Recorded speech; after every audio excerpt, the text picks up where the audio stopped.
Okay, today is Thursday, April 2nd, and we are going to do a few activity book pages. And so turn to activity book page 190.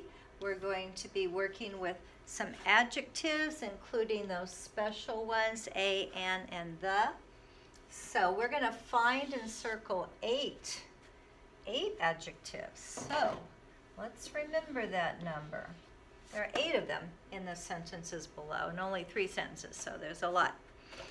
The first sentence, 3 big drums sat on the quiet stage. Do you see any words there? I'll give you a clue. There are 4 adjectives in this sentence. Do you see any that describe anything? Yeah, big is an adjective. Quiet is an adjective. But we have 2 more, so it's a little tricky. One of them tells how many. That's right, 3. And one of them is just a special adjective. It's one of these. Yep, the.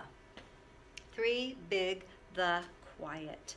Okay, number 2, all of a sudden, Lisa started banging on 2 drums. There are only 2 adjectives here. All of a sudden, there's that special. What kind of a sudden? A sudden. Lisa started banging, those are actions, those are nouns, on 2. There's an amount. That's an adjective, an amount or quantity. The loud noise surprised everyone. What kind of noise? Loud. But grab the while you're there, because those are the 2 adjectives.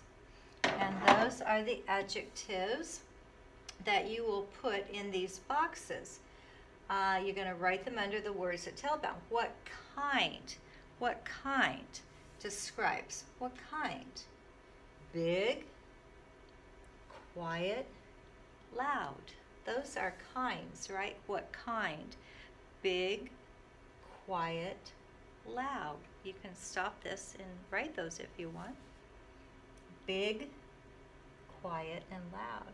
How many? You're looking for a number. So you've got 2 numbers that you circle, the 3 and the 2, and then any of the A's or the ands or the thes. And we did do 1 lowercase the, 1 A, and 1 capital the. So that's going to be the difference there. So a lowercase the and a capital the. So that's the difference. And then the A goes in the middle. Okay? So you're good? Good to go. Alrighty, let's move on to page 191. This is the adjective page again. Rena wants her parents to let her take piano lessons. She made this list to convince them. Make each sentence on her list more interesting by adding adjectives. We don't want her to bore her parents. I will learn to play music. What kind of music do you think? Beautiful music, lovely music. She's telling her parents, really, I will learn to play. Go ahead with beautiful.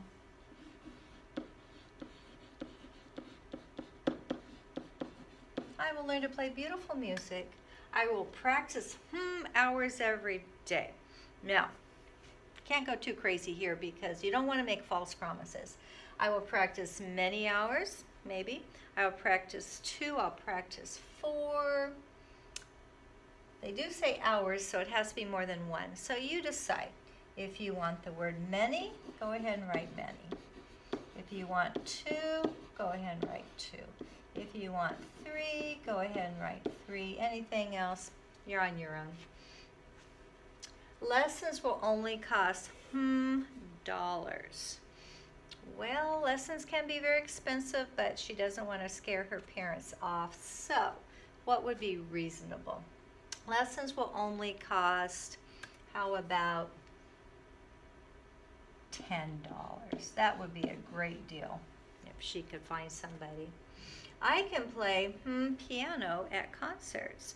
Well, you're going to be stuck with, it's not going to be her piano because she won't take it to a concert hall. And it would make sense I can play grand piano. How about I can play the piano? I will give a concert each year. How about a free concert? Except for parents might not like that. They might want to get their money back. I will give a loud concert. Who'd want to go to a loud concert? Not me. Anyway, I will give a nice concert. I will give a special. How about special? I will give a special concert each year. No one could object to a special concert, okay? So we're going to go right on over to page 192, where we're going to write the summary of the story that you just read. It says a story, we're going to go with Moses, okay? So who are the main characters? What would you say? Moses, yes, of course. Moses. We don't need sentences here. Who else would have been a main character? The teacher. Mr. Samuels was his name, right? So we'll say Mr. Samuels.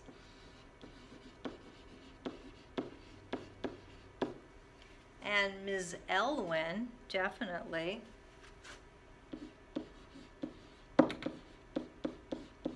I'm not sure I remember how to spell her name. That might be wrong, so go back and fix it if it is. And of course there's all the children there, but I would say those were the main characters. And where did the story take place? Well, it started out where? In Moses's home, right? Moses's house. That would be one place. And then of course the concert hall. Say, and the concert hall. Still not a complete sentence, so you don't need a period. What is the problem in the story? Now remember, a problem doesn't have to be something really bad that happens to someone. It could just be something that you've got to work with to make something else happen. So in order to make something else happen, what could be the problem in the story? Well, it could be that Moses is going to a concert and that boy can't hear. Moses can't hear. That could be a problem. He doesn't want to be bored. Moses can't hear. So what happens when the characters try to solve the problem? Well, that takes place in the middle of the story.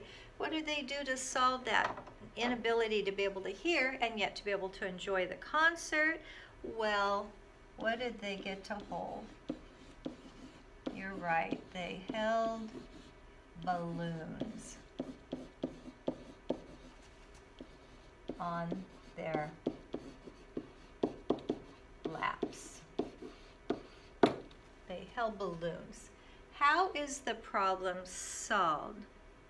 Well, because they held the balloons, they were able to do?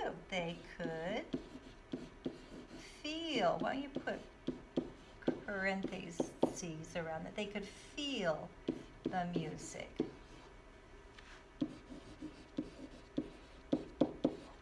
Through the vibrations, right? We can add that. They could feel the music through vibrations. Okay, I know you're going to have to turn this off and catch up, so feel free to do that, alrighty, because this will be the end of today, Thursday's language, except for the fact that you have a little reader in there called Stew Crew. And if you will read Stew Crew, that would be great. You can color it after you read it if you want, whatever. It's yours to keep. So go ahead and do that, and I will see you tomorrow for our language, okay?